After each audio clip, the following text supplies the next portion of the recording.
What is the data on the GAPS and the SCD diet in helping to reverse inflammatory bowel disease? Question I haven't had in a long time. I'm glad to have it. There was a very famous pediatrician. I know his name was Dr. Haas. I think it was Sidney Valentine Haas, Haas. And in about 1950, as a pediatrician treating severely troubled children with digestion, he thought, the problem is actually carbohydrates and sugar.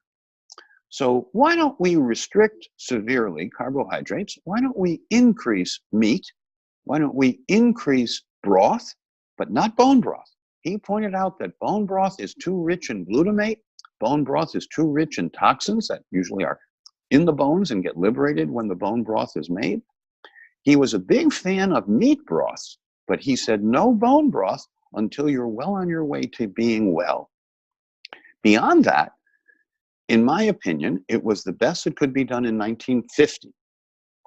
Well, we're more than a half a century forward, and Dr. Haas didn't have the benefit of the LRA by ELISA ACT test to individualize and personalize and determine which foods, chemicals, medicines, and toxins the individual is reacting against and which they're tolerant to.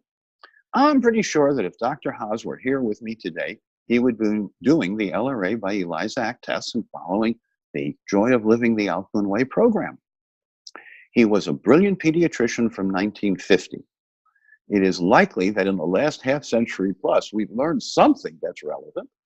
And my point of view is that if the diet is severely imbalanced, for example, if you look at the SCD or the GAPS program, initially you take in a very large amount of meat and protein because you're restricted from carbohydrates. Why? Because carbohydrates turn into sugar, and sugar is a problem for many people with digestive issues.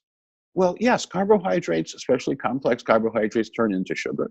You are sweet enough as you are. You don't need to add sugar to your diet.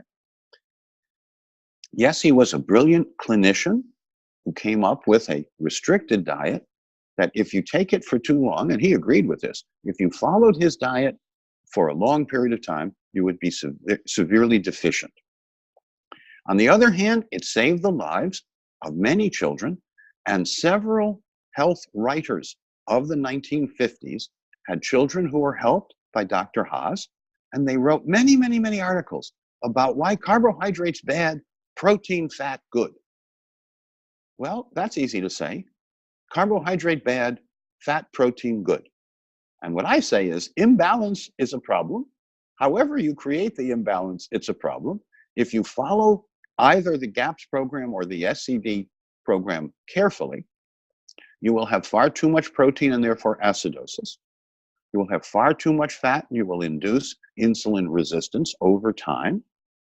And Dr. Haas felt that insulin resistance and diabetes was manageable, whereas severe pain in the tummy of a child was a more severe problem.